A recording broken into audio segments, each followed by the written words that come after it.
All the right. couch and the floors and everything, really, everything. Ugh. I need to take a seat. Yeah, so take a load out. All right. It's the whole point of this couch is for Ugh. I hope this isn't a super heavy combo because I woke up early today and I'm fucking fried.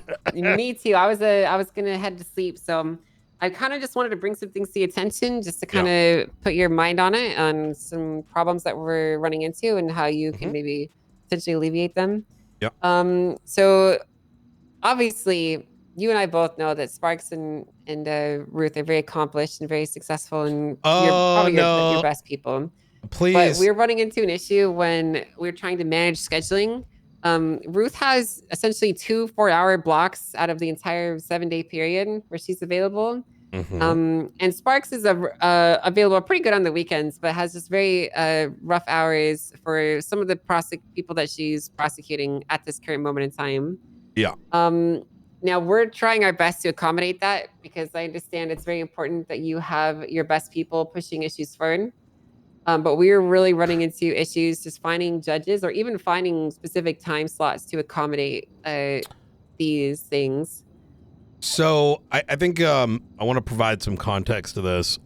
So, So I want to make sure that you don't get the, let's say, the outside perspective of others that may have, I know has come. Not. I don't know if you've so heard this yourself, but these were cases. So in the case of Ruth, I think her cases, she came across these in her shift on the weekend.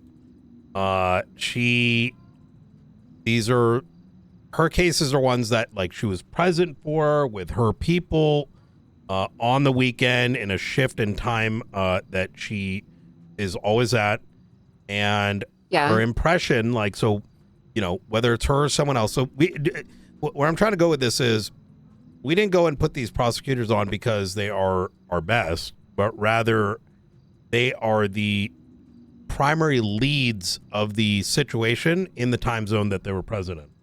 right.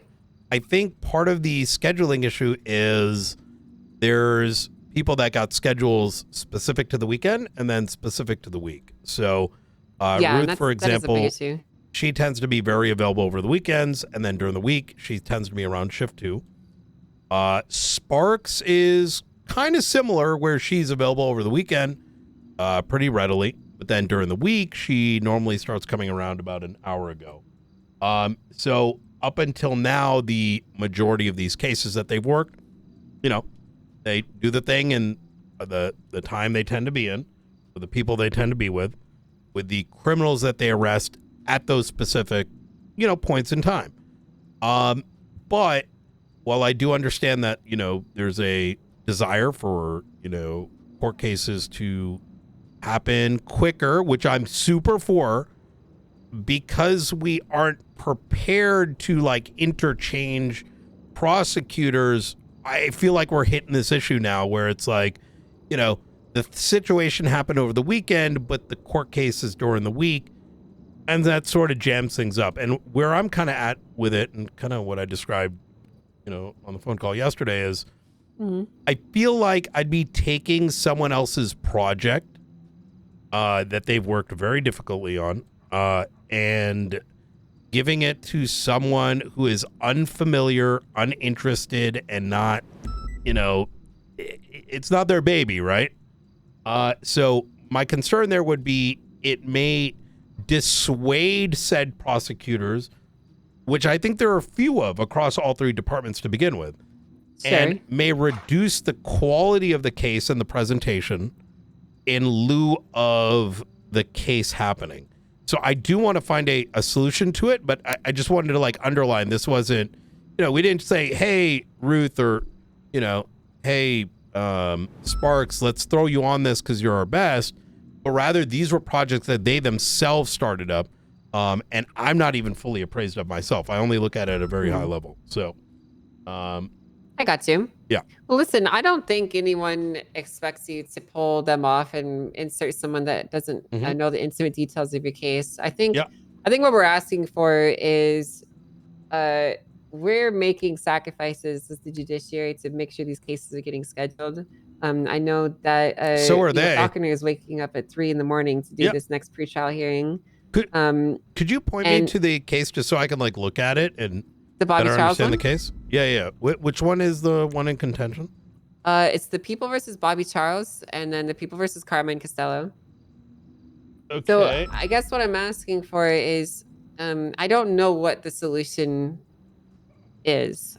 I don't necessarily think swapping prosecutors is the silver bullet that some might think it is. And I don't think just having the judges just do it is going to work either, because it kind of needs to be collaborative to some extent, right? With people being able to bend a little bit of their comfort to make this happen. That's kind of where I'm at. I'm asking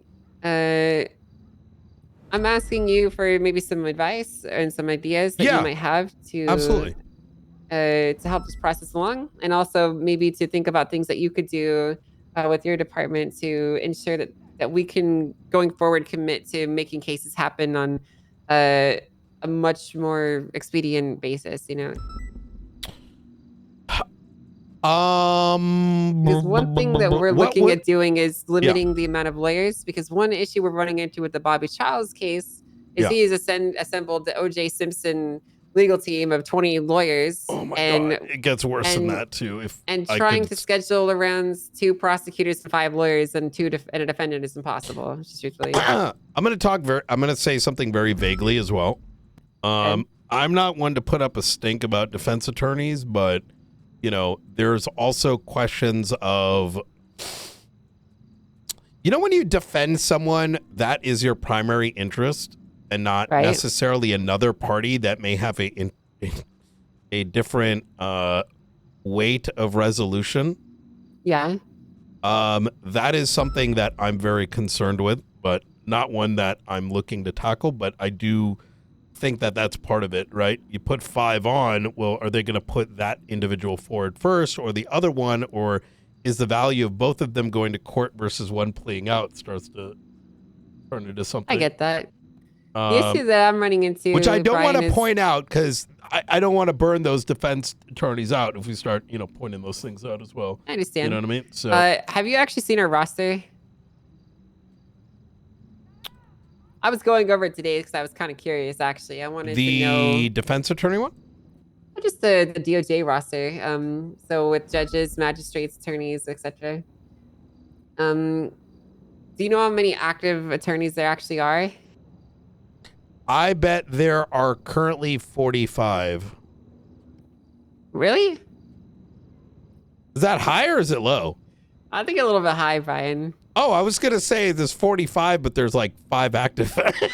Oh, no. I'm just assuming because the past DOJ, like, you know what I mean? Like, Grayson could have fucking hired like 1 million people and then been like, eh.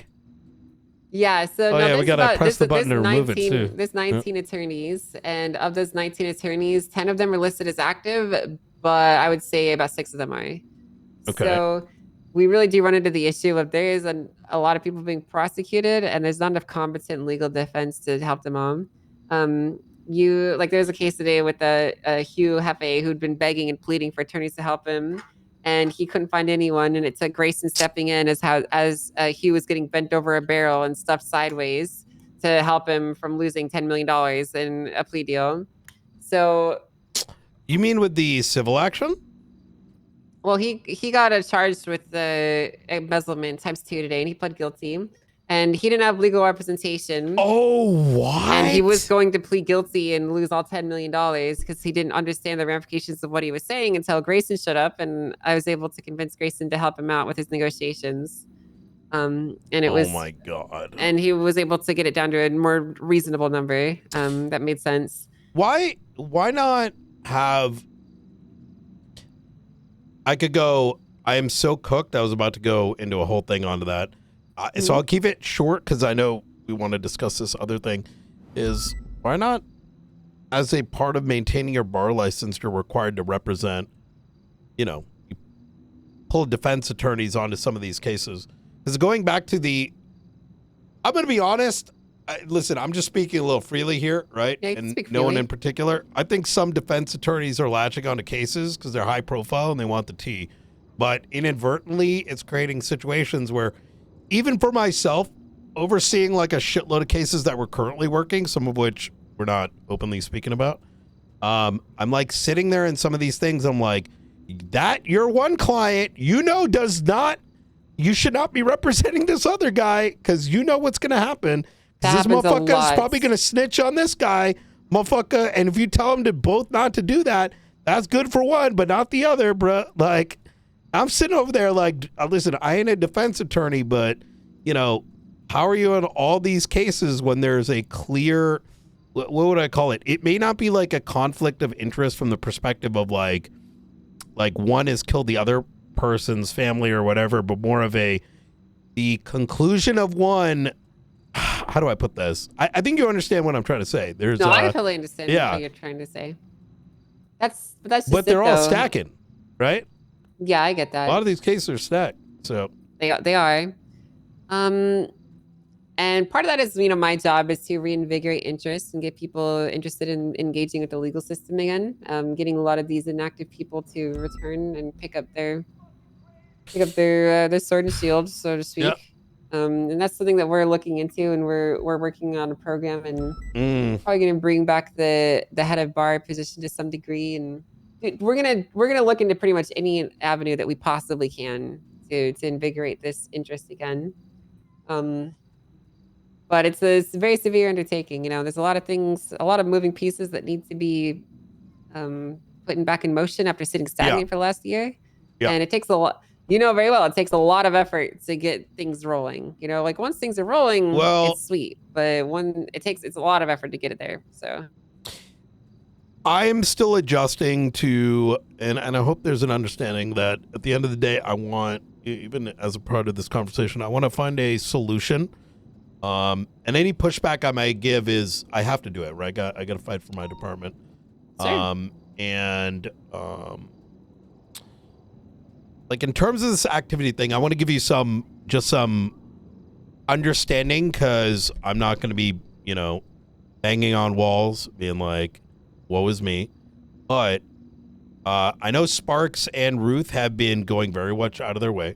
Sparks woke up, actually handled the lunch break for 3 hours in order to deal with the situation today. She has been for some time to ensure that the individuals we are charging are getting what we believe to be the most due diligence that we can provide given the circumstances. Poor Ruth over this weekend, after being lambasted, as she's pretty sick and she's broken a rib from coughing. So she was still around this weekend to make sure things are moving forward. So they're very passionate about what they do, right? And I think it's worth underlining that, because I'm aware of these things. Obviously they don't go around telling everyone about it, but that does need to be said. And that they have been doing what they can to accommodate. But it is an unfortunate circumstance that let's say the whether it's the weekend or the weekday and the time or whatever, when these cases that they put together are not aligning for some reason with the docket. I don't know the specifics. And I do want to find a solution to it. I'm very unsure why the scheduling hasn't fit yet, though. May I ask, it's mainly because with the previous judges, Roman, well, it basically turned into a panel case. One of the judges. I don't want to bring it up, but I think it needs to be said, because they've been going out of their way for it. Right. Yeah. One of them was the trainee judge, and Roman just couldn't make the times that there was actually available for.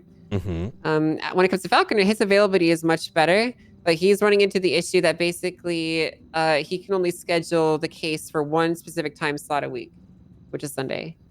So he'll have to do the pre-trial hearing and then wait a week and then do the actual case, which is why he's doing this pre-trial hearing at 3 a.m, so that the actual case can be scheduled for potentially this Sunday. I don't want to say that it is, because he hasn't decided that, but my understanding that's potentially his intention, right? Yeah. And the same Okay. issue will probably happen with the Carmine one. If I enter in as the presiding, I have very good availability, as you know, I can do pretty much any time really, but Mm. that's not the issue. It's getting everyone else's schedules to line up with each other. That's the problem. Yeah. Yeah. No. Is it? Let me ask a hypothetical, right? Sure. So these first few cases, I'm sort of chalking them up as,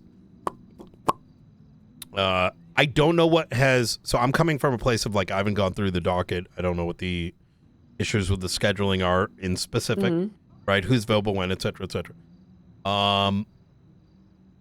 But if we chalk these up to, hey, we're trying to do it faster, there needs to be perhaps a different standard by which there's an understanding where the scheduling is likely to land.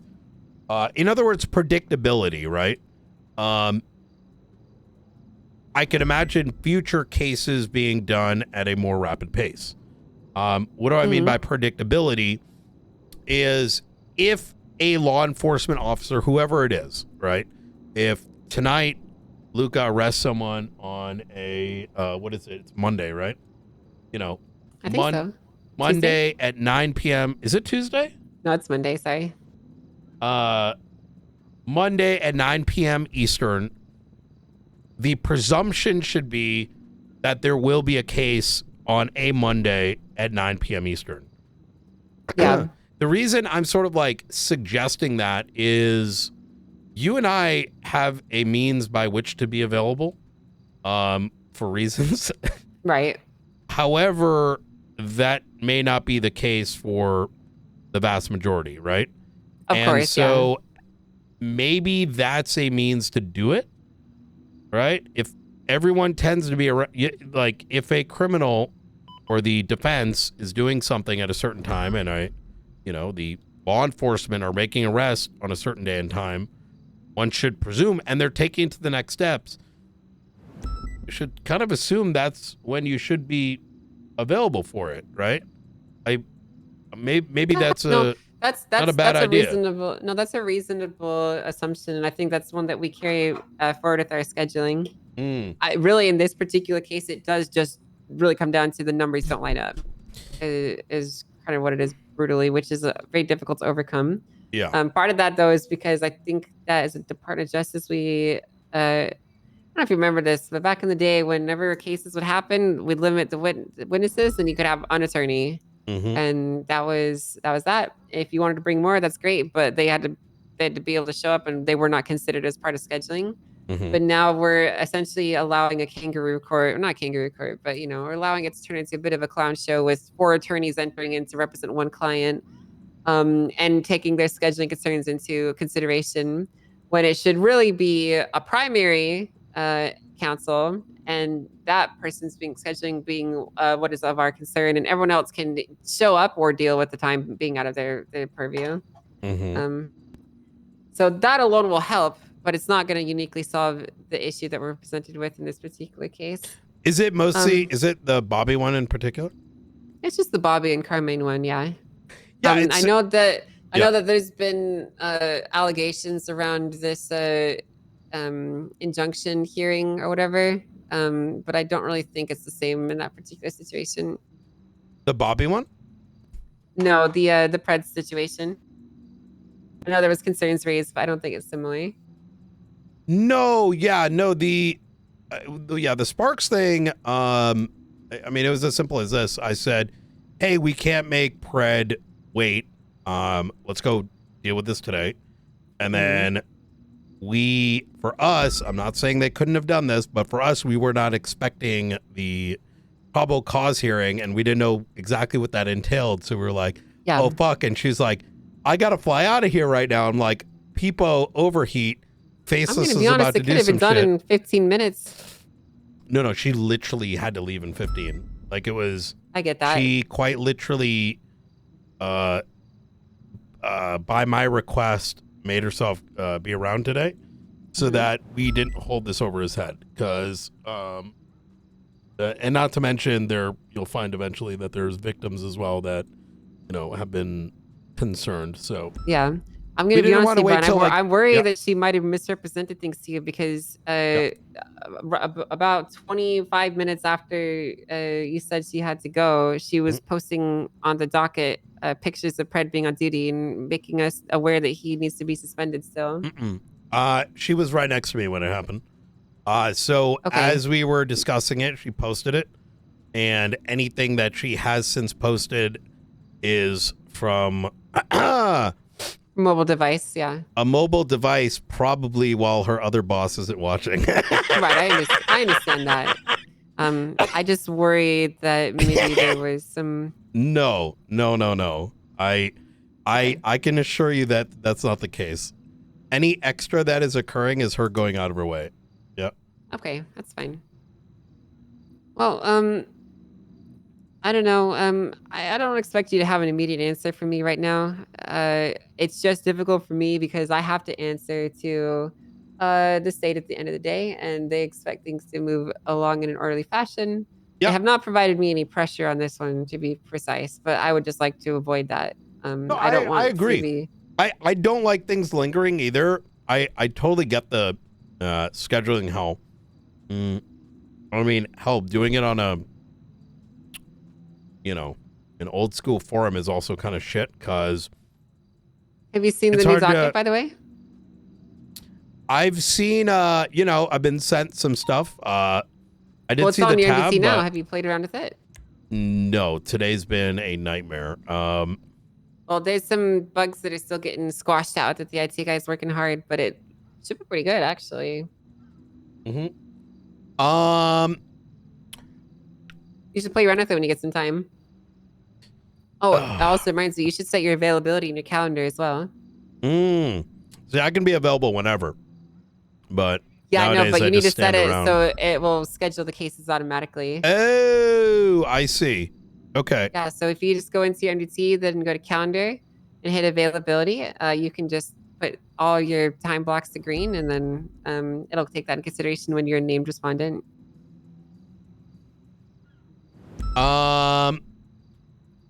Okay.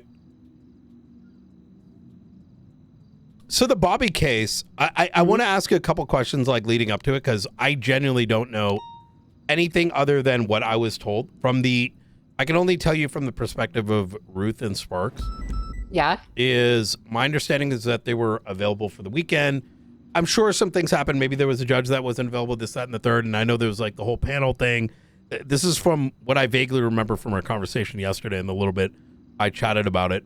And I guess my first thing is, do we know like why it was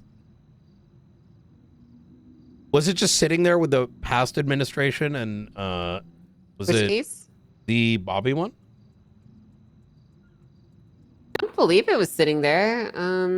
It got filed around the holidays. So I do know this. Essentially, after I took the reins, I went back and cross-checked things, and a lot of them were on either holiday breaks, and a few of them threw in the towel and disappeared, and were probably losing their jobs soon because of that. But just like you had some issues with your marshals being sick, we've got judges who are recovering from surgery right now.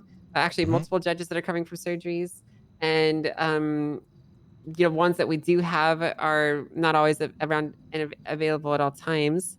So it was kind of a multiple compounding thing there. Is why it's taken so long. But honestly, it's only been up for, I want to say, just a bit over a week now. So it's still not objectively terrible, but it is something we need to move along with. Do we know, are both of their schedules not aligning? Because either can do it. No, comment should be a lot easier to schedule. Oh, okay.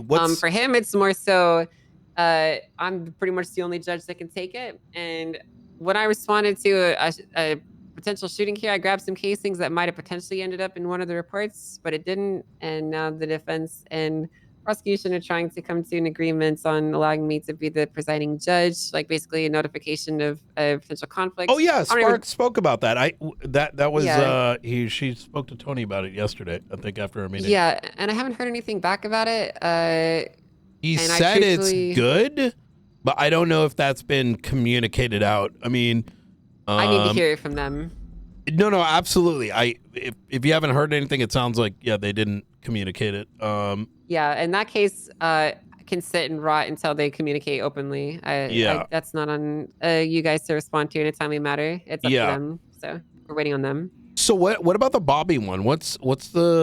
Are neither available in the availability slot? What's the do you know so the main issue is they had a bunch of motions, very complicated motions that they wanted to have heard in a pre-trial hearing. And the issue is they're basically aligned on Sunday only. They can all do it Sunday. The judge, prosecution, literally everyone can do it on Sunday. But the time block isn't enough to do the pre-trial hearing and the trial. So we need a pre-trial part of that? Well, it would be, right? That's what my assumption was. But basically what happened was I was under the assumption that Roman would just schedule it and move forward on Sunday. But I guess he recused himself for scheduling issues. And so I will try to grab another judge to see if they could step in and get it set for Sunday. And then we weren't able to get them in time. So it is now going to be probably this Sunday that the pre-trial hearing, we don't need to do that now because the pre-trial hearing is happening in a day and a half or so at midnight. At 3 a.m. roughly, and then I think they're going to try and schedule it for this Sunday. So we're basically doing what we can to work around that and make it happen. Oh, so okay, so we are good for both of these cases. This not is for more Carmine, of but Bobby is. Bobby is good, but not Carmine's case. Yeah, because Carmine needs them to agree to have me be the presiding. Otherwise, they were going to have to wait until I can get another judge hired and trained. I can take it. Wait, I'm so confused right now. What do I need to do to get IA responsibility removed from SASM? You want to remove IA responsibility? That would solve all scheduling issues. And all high command must be not corrupt, as monitored by the state. Well, that part's, I don't know about that one. So I found a solution. That is a good solution, actually. If you, good luck with that. In a very broad sense, if you only knew everything, which I don't even think is presentable, if only. Have you ever heard of have you ever owned a dog? I have owned a dog, yeah. Have you ever owned or seen a dog that takes a shit somewhere and you're like, fuck? God, stupid dog. And then all you got to do is pick up the shit, right? Yeah. But as you're picking it up, it's rubbing its ass on the carpet and dragging it. Right. But you already put it in the bag. So now what do you do with the rest of it? Oh, good question. Yeah. Yeah, I know what you're saying. And you're like, okay, well, where does it end? Like, where's the beginning and where's the end of it? Yeah. Well, I'm gonna be honest with you, Brian. You might remember that's how the standard was, but that never. I'm just gonna speak for openly. I never stopped people like Fred from doing shit like firebombing my house. There was just no one to hold them accountable. The balance that we're trying to find right now, and I'm talking just very broadly because I think this helps I think gauge things, is even within, I think we discussed this, right? We're still trying to figure out how to do things, right? Mm-hmm. And given how late this is being figured out, and I say late in the sense that, listen, past year, SASM, it's been a dormant, right? A lot of things happen, yeah. However, there's been also a severe escalation. Not just on one front, but, series of bombings, this, that, and the third. Brian, is this unknown number someone calling to threaten you through me or something? No, go ahead, take it. Yeah. Okay. Hopefully not. Hello? Oh, hi, what's up?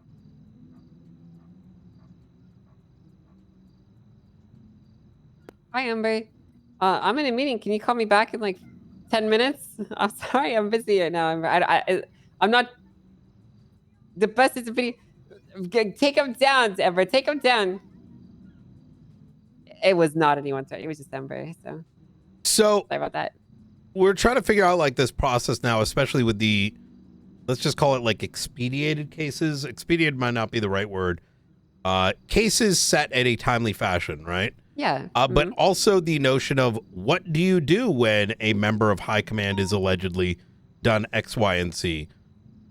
And now there's 2, and now there's 3, and now other things that I'm not going to mention at this point in time. And their interrelationships and the, so I think that dance is going to take some time to figure out. But when it's not just the faceless setting off bombs, you start like, you know, it becomes like a capacity problem, and I'm trying to figure out how to handle the capacity. I get that. That's what it is. You can't put your mouth on a fire hose and expect to drink all the water coming out of it. Well, that's exactly it, right? But there is the impending, it's a mandate, right? So even for us, there's a lot of things that we have. How do I put this? We cannot handle each and every case that we are made aware of, right? There's always the case, right? Also with criminals. But if it gets to a certain degree, action doesn't need to be taken, because otherwise I'm not fulfilling my role. But it does become a capacity issue. So this kind of goes back to the prosecutor problem, in conjunction with the reality that most people are not interested in investigating cops because it gets pretty wild, right? So, and, you know, the ultimate conclusion that I've been slowly mulling with is IA has never worked for many years. I mean, even way back when I first became a cadet. And there's a general reason for that. It is, and so, you know, part of what I am really curious about, especially when we do have that meeting about the process and whatnot, is whether there needs to be a bigger conversation to be had around what governmental corruption is and how it should be tackled, and whether the tools that currently exist are enough. So let me paint you an example, right? Sure. Does law enforcement have the right to plead the fifth? That's a good question. I would argue that would be kind of crazy, because they are not just a citizen, they are in a privileged position, right? It's very similar to the notion of, could you imagine if in the United States you got called down to Congress and you're like, I'm not going to talk about our spending.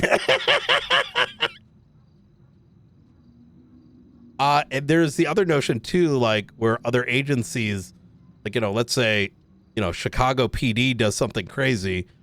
You have IA, but then you have an outside agency that actually investigates the criminality. And that dissection is almost necessary, because the administrative investigation is different from the criminal investigation, where like different sheriff offices come in and, you know, they investigate the criminality, but then there's the internal bit that handles the other. It's a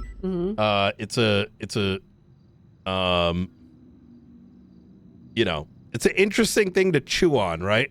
Why did they do it that way? How do we apply it, you know, in San Andreas? I'm not suggesting there's an answer to it, or I have one myself, but it's one I've been cooking on, I guess. Well, one thing I would say is that out of the many conversations I had with the governor, one thing that he very much stressed with me was that situations just like this one, I'm not saying that he foresaw this, but, you know, situations like this where there's ambiguity is where this legal precedent is determined.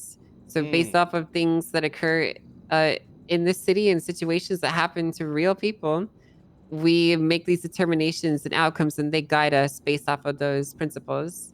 So that uncertainty is actually part of the design, as scary as that might be to enter in with a prosecutor's mindset.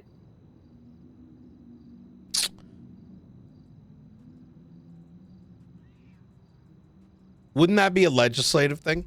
Because that is something we're looking to tackle legislatively. Like, in other Yeah, words. you can handle it in multiple ways. You Oh, could, okay. cut it off at the knees before it gets there by pushing legislation forward to preempt things if you're concerned about that. Yeah, Or I if wouldn't it want to. arises naturally, it could also be decided to be a jurisprudence. Yeah, like charging a cop as misdemeanor obstruction of justice. You're like, what did happen? Charges cop, puts in cuffs. And then. Yeah, I mean, these things are unanswered, and I don't actually have an answer for you on how you should properly do it, because it's up to the individuals to decide to do or to not do those things, and those terminations would naturally happen as a result too. Which is, again, I understand, a very uncomfortable position to be in as a prosecutor, because you want to know ahead of time what your expectations are and what you're supposed to do. I do empathize with that. Yeah, no, yeah. Okay. So I will say this, the current legal precedent that we have is that if it's not written in explicit letter of the law, as an enumerated power, you could potentially infer that you could do it based off of what is in the legislation. The only thing that inferring does is it just puts your fate up to a member of the judiciary to rule upon. So when you see a ledge like that, you're free to jump off it, and you might land in a nice cozy pool with hot ladies around and, great drinks flowing, or you might land on a bunch of rocks and get impaled. You never really know.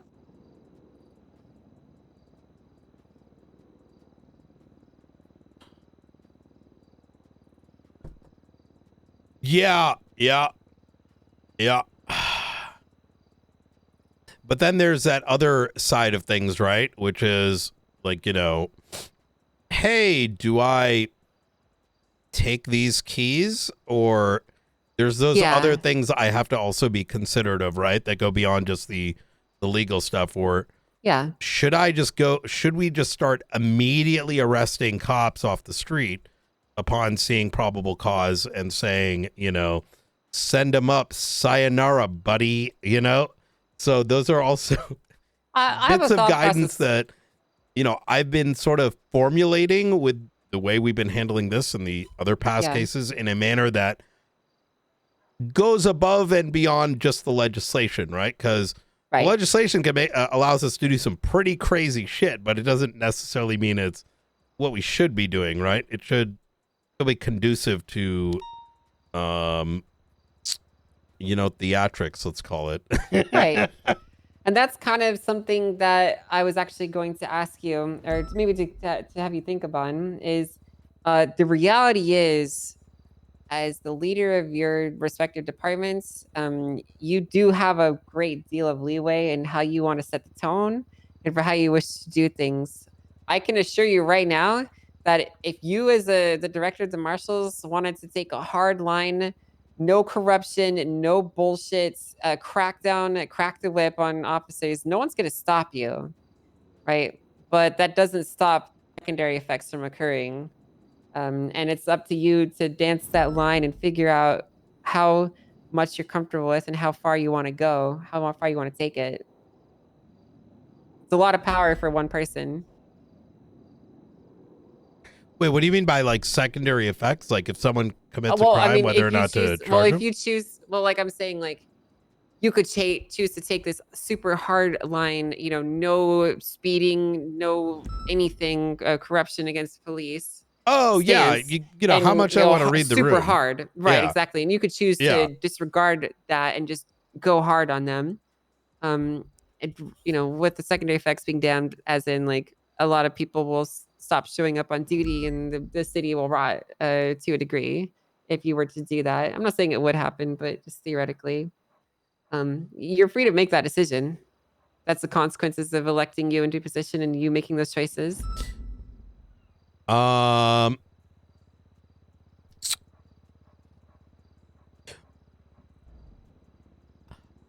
not too concerned about the secondary thing if there's victims. You know what I mean? That's fair. I think that's a good way to see it. Yeah. if someone cares, if someone was harmed and someone, Yeah, for us, that's kind of been the line, right? Rather transparently, yeah, is like, is there, if one person puts a gun in someone else's mouth and pulls the trigger, and the other one gets back up after the hospital and says, Omega Lol, I'm gonna be like, listen, dog, that ain't, I don't know if that's a victim right there. yeah, and I would probably That's agree how with you I on that sort of one. process it, right? And Yeah, then if that, in that same scenario, hypothetically, they're like, but there was a marshal among 15. Why didn't they scream and arrest over while the person that just shot the gun is next to him? I'm probably going to be like, that's SBS, dog. Best of luck. Sayonara. That's, I always went with the principle of if there is a victim that brings it up, everything surrounding that needs to be taken with at a level, right? hmm While at the same time, there is this other thing that we've been noticing recently is we have, do you know what object permanence is? yeah. I don't know if Skill that exists developed in by San Andreas anymore. babies. Mm-hmm. It's like, it's the peekaboo thing, right? That's why Hmm they giggle when you show the face. We have been dealing with object permanence in terms of victimhood. Like hypothetically, wait, actually, hold on. You know what? Maybe I shouldn't. Maybe I shouldn't bring this up. Imagine if you got really mad if I did something, right, to the point where you press charges on me, but then tomorrow you're like, "Oh, I'm not mad anymore," but now it's already going to court. Yeah, that's a problem. So How do you even approach that, really? yeah, yeah. Well, uh, the initial reason we were here, I imagine that's a generality. Like, hey, there's a scheduling issue. You should be made aware. Well, I Um, was more so just wanting to, yes, speak on that. And more so, I wanted to make sure that you weren't just front loading all the work onto these two because they're the no, best with knowing that they have these scheduling issues. no, So they're not it being does, front loaded. These are yeah, their specific cases, and yeah, then and we have that puts other my people mind at working ease on other that cases. front. Yeah, yeah, yeah. That was my main concern is I No, just wanted to make sure that that wasn't happening because of their unique scheduling. So no, these are Ruth witnessed and I wasn't even awake for these situations. They they saw wrongdoing, they pressed charges, and they did their job, and yeah, they're sounds fine with me. prosecuting. And in the case of Sparks, in this case, she was present during these incidents. In fact, she was present. I think most of these incidents. Look, I'm just going to shoot straight. It's fucking Yeah, go for SBS it. land right after tsunami. Hmm So poor fucking 5 marshals that are on duty watching the entire city burn. So effectively, some of that stuff can't be handled by the 5. Um, but no, it's happened in a very tight 4-hour time span. So we are very cognizant of it, and we're actually trying to schedule outside of their time zones with others. But due to the holidays, um, like Blunt is trying to make himself more available, even though he's shift 2, to handle the shift 1 incidents. I believe all these are shift 1 incidents. No? I think so. Yeah. Pretty sure they So are. yeah. Although I'll be honest with you, Brian, every single time I saw any mention of these incidents or these things, it was usually like around now or a few hours before now. The incident actually occurring? No, not the incident actually occurring, but just when like I remember like Carmine and whatnot yelling about stuff No, I around think this time. I think it's that it happens in an earlier shift, but then the situation continues, is investigated, and eventually filed. Yeah, So it makes sense. yeah, Well, listen, I don't it want takes a while to for the keep tea to trickle you. down, if that makes sense. Yeah, Right?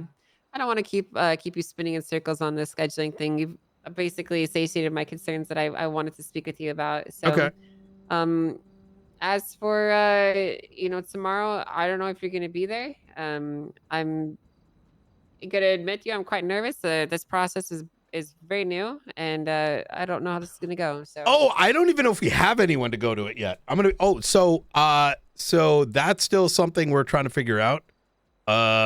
It's at 12 tomorrow, right? It'll be 30 minutes after the storm. Just for my own clarity, I was actually in the middle of reading because I noticed all the posts get updated. It sounds like it's going to be given in document form. And hold on, let me pull this up just so. So my expectations are that I've already been given the documentation, which I've reviewed briefly. They're going to be called into the judge chambers where Pred and his counsel will be present, and they will give me a verbal summation of these details and the probable cause. It's not going to be a trial format. Pred will not be, fighting for his innocence or guilt here. It is going to be purely a delivery of the probable cause statements and to make sure that he is aware of them and that they exist and he understands them. And then I'll give him a chance to speak, and then I'm going to review the evidence in its entirety in addition with the verbal statements and determine if it's sufficient. Gotcha. Okay. And then if it's sufficient, then the injunction will be dismissed. Okay. And if it's not sufficient, then the injunction will be granted. Okay. And the individual that we send over, do they have to do anything with the evidence? Can it be someone that needs to, how familiar do they need to be? Are we just submitting it and then, I mean, you get what I'm saying? Like, it can just be someone reading off the probable cause statements. It doesn't need to be someone intimately familiar with the case. I gotcha. So there's no like back and forth questions or whatever. No, I'm not going to be asking specifics. That's easy enough. All right, easy. So you could send probably anyone there. The written documentation is important and what is mainly being referred to here. So the reason I'm having them read it out is so that the defense or the petitioner in this case can have it delivered to them in a way that I can see and verify they've received it. Okay. Easy enough. Does the defense see this? We'll call the petitioner in this case. The document itself, no, but they will be there to hear the statement. Oh, okay, good. They will get given this report though at a later time. And if they request it and it's agreeable, it will probably be delivered to them. So I personally don't really see an issue with giving it to them because they're going to be looking at it soon anyway. So at the point of the docket, to just speak generally, to kind of understand our calculus, there's always, we arrest someone, right? We have probable cause for the arrest. But as a consequence of that investigation pertaining around it, you find other matters that are concerning that are stemming off of it, right? And some of those details may garner other charges. However, there may be individuals that need to be protected in advance of posting. Right. Yeah, I understand. And I'm being very general here. Yeah, exactly. And that's been our general concern, not even necessarily for this matter, but rather from a procedural perspective. Right. So in future, given the fact that these sort of injunctions, I'm sure this has existed for a while, but it's opened up a lot of questions in our minds. No one ever asked for injunctions or any of these mechanisms that exist in legislation, but they have been there for years. Yeah, right. So in lieu of that, how does that change our internal SOPs for our own preparedness? So if tomorrow, for example, someone else is to be suspended, or alternatively a criminal, right? And they're looking for a probable cause hearing on an arrest and our HAG charge, right? Is it applicable? What does that mean? Should things be docket ready? Should we be making immediate arrests? Right? So it's a calculus change, right? I understand. So when it comes to something like a HAG charge, for example, right. I really don't even know how that would look, like what you would even be requesting. Like if you're writing an injunction to stop me from getting charged, that's not really a thing. You could ask for it, but I don't think it would be granted. I'll provide a hypothetical, right? Sure. Let's say, maybe give me a hypothetical I can chew on. Yeah. So I arrest Michael Sinclair for waving a weapon around. That arrest is made. They are brought down to the cells. You look at the gun. You're like, oh, fuck. This shit might be coming back to a murder. Mhm. We're going to cut them loose, right? And, you know, now they want that information. However, we still need the extra 2 days to be like, where these bullets, did it kill this person? We need to request the information, et cetera, et cetera. So the conclusion as to whether or not it extended to these other charges have not yet been met. Now, the interesting thing with this police matter, right? Because we're issuing a suspension based on probable cause on, say, X number of charges, but there may be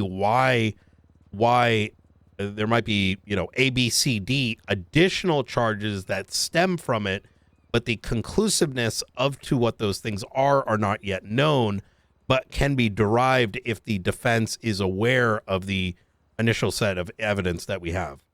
Right.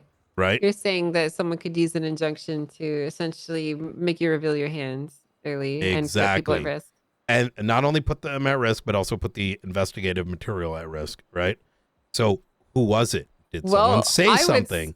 I right? would say this. You know? It is incumbent on you to inform the judiciary of these potential concerns. When these hearings are filed and orders are given, that doesn't mean that they can't change if further information is garnered that would guide that decision in that direction, right? Absolutely. Absolutely. So let's say in this case I'll just attach a hypothetical to the pred one because it's easy. Let's say that did occur and that there was information that could be gleaned from this one that could put people at risk. You could, you could put forward a motion like that to seal information or have this kind of conversation. I don't really strictly know exactly how you would word that. And that's something I could think on because obviously it's important to protect people's information and make sure it's done in a way that's transparent to the petitioners, but also protects people's rights. And it's a very difficult situation to balance on, but it's something that we can do. Yeah, and bear in mind, I think part of the, you know, we suspended him in this thing, you know, the request for injunction. We were actively discussing how much to provide and if we had to make any motions. There's a lot of decisions that had to be made in the moment. Luckily, I don't think this is something where it does apply, but it is something that I'm actively thinking on because it's a very different procedure, right? Yeah. You've got probable cause suspension, but what was that initial thing for? I think that in turn means it is incumbent on us, SASM, that document, that form is very crystal clear what probable cause is used for the arrest, but may not be entirely reflective of the docket. You might get, this is the charges for the probable cause, but there may be additional ones that come afterwards. And it's just a splitting of evidence, right? Not a splitting of evidence, but you know what I mean. There's the, I it's just like a warrant and a expanded warrant. Enough to justify the action that's occurred. The initial action. More behind it. Yes. Yeah, exactly. Yeah. I think that'd be satisfactory. In this particular case, can I be honest? I part of me believes that in lieu of what's happened, right? Because it does create a scheduling issue too, right? Mm-hmm.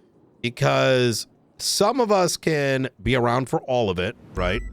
And I want to repoint at the fact that there's very few people that can do this. I can't materialize them. We get lucky when we come across prosecutors, including ones that are willing to tackle IA matters. It's just, it's just how it is, right? Yeah, I understand. That in order to close the gap on this sort of as a preventative measure, as a learning from this, is what if we could submit the PC to a judge,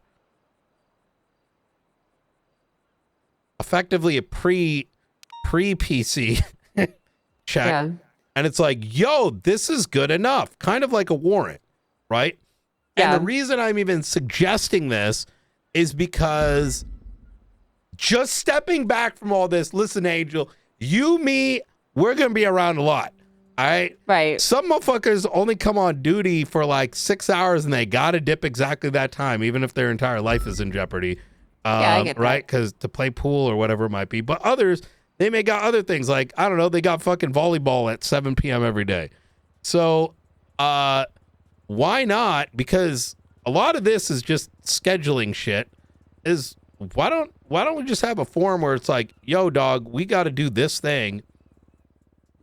We do it like kind of like a warrant, and Like an indictment almost. Yeah, exactly. And it's like, okay, do you as a member, whoever it is, right? It gets assigned to a judge, and they say, okay, PC, just like a warrant, and then we send it. Like, you know what I mean?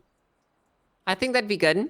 One thing I'd like to remind you, when this legislation was created, the state marshals were run by myself, and the entire principle was that I was the presiding judiciary oversight that could provide these PC checks and do this stuff on the spot. So the process is slightly outdated, and I think that putting something like that in could be really, really good because it could smooth over. Like in this example, you could have, if this was in place, you could have approached a member of the judiciary, get the approval, the stamp of approval, so to speak. And if there's any issues with it, there's not really much that they can really say as far as like the challenge the appropriateness of the judge. action. Sure, I mean they can do that, but that's. I'm what I'm getting at is just so we're ready for it. No, I understand. What I'm getting at is they would rather than focusing on fighting the suspension, they could focus on preparing your legal defense. Oh my God! And you have Norman now. This is perfect. Yeah, we do have Norman. I'm going to be honest with you, though. I don't say these things with the intention of colluding with the state marshals. I say these things because I think it's in the interest of serving justice. Angel, I get that. Listen, we got to joke a little bit, right? I know, but it's not like anyone's watching, right? Maybe they're not watching you, but there were some men in here putting some cameras around. What do you mean? I have a camera that I can't even remove. Someone got into the back room of the state marshal's office and planted a camera we can't even remove that I had to call the state earlier to come in and fucking state IT to come and remove it. Jesus Christ. Oh, when I say the things that have been happening just even the last 3 days, it would, that's why when I joke about this like IA thing, I'm just like, this is great and all, but holy fuck, there's just so much. There is, yeah. It is just increasing. The more this happens, the smoother the process is getting, the easier it gets going forward. I have to hire more. I'm at 35. I need 60, 70. I don't know what the number is. I just kind of pulled that out of my ass. We have a decent amount. There's the issue is that the vast majority are on duty. So early shift 1 deals with gang related and what I would best describe as like ATF sort of matters. And then when you go into late shift 1, it turns into IA Central, which then turns into faceless terrorism. So just this week, I mean, you've probably seen the warrants, right? We had to raid 3 damn gang leaders. And then the third one, who's like the cuck boy for the faceless, and then fourth individual, and all their everyone's attorneys were all of it. The Marshall cases are all the same somehow. and then there's a lot. It depends what time of the day we're talking, right? But some of these matters also spiral into the other time zones. So yeah, while we're on the phone, I was looking at radars while simultaneously having a conversation with the guild, with other things. So, on the bright side, the bomb's going off soon. Thank God, I can't wait. Yeah. But we're getting cloned, apparently. Which I was supposed to ask you about. Well, why are we getting cloned? And by who? Mount Chiliad may have a Cerberus base in which the faceless are operating out of, where all our data is now going to, which is why you can see the exploded computer systems on the top floor of Life Invader. But we can't say conclusively. We can only say with less than RS, because it's hard to tell because we can't really mine into the mountainside, but I am aware of the construction that took place about 8 years ago. As for the cloning thing, that's new information that came my way, and I was asked to ask you about Eve. Do you know anything about Eve? Anything about Eve? No, I don't Not really know Eve anything the about person. that. Like a Project Eve or the video game? No, like, The only cloning are you a project I know robot? about is Project Mikoshi, which is something that Miss Mushkin was working on back in the day. Yeah, so She showed me some insights into it when she helped me with my arm. Protherion or Procerion, I don't know. I raided Procyon. Mary Mushkin like a while back, and she had this whole like lab in this building. We're like, what the fuck is this? Procyon. Yeah, she designed my arm. She actually showed me that when she was doing some of the research tonight. But I'm not a robot. I can assure you that much. And to the best of my knowledge, I am not a clone that was created in Mary Mushkin's test tubes. Anything about Eden that you're familiar with? Eden, I can't say that it does.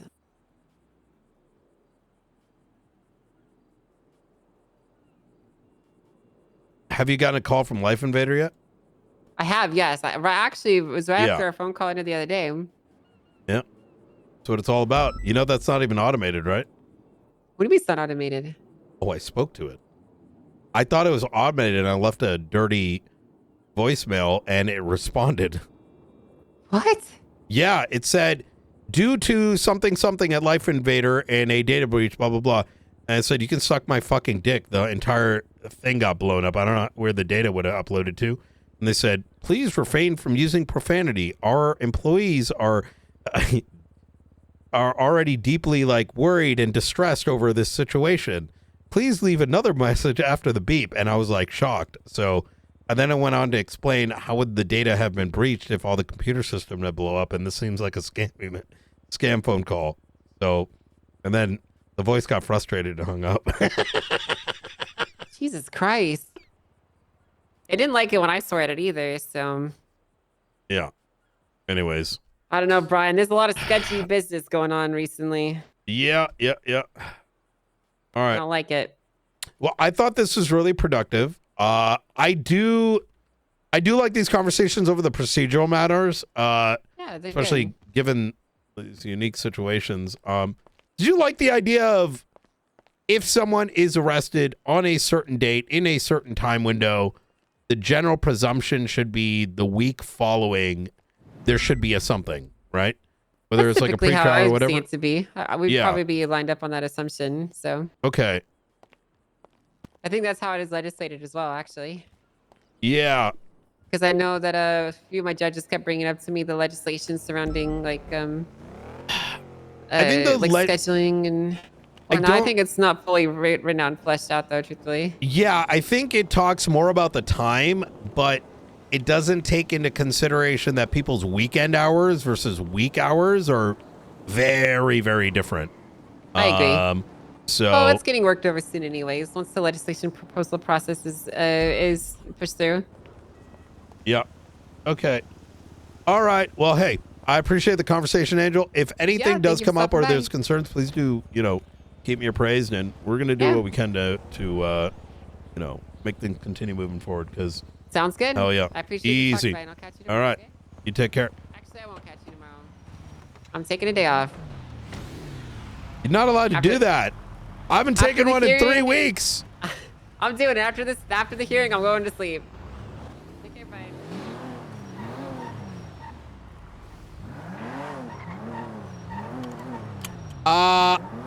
I'm glad I was there, and I'm glad I defended some of these positions, because, like, yes, Sparks came in to help Ruth. I mean, I didn't want to, like, conflict her, but, like, poor Ruth is waking up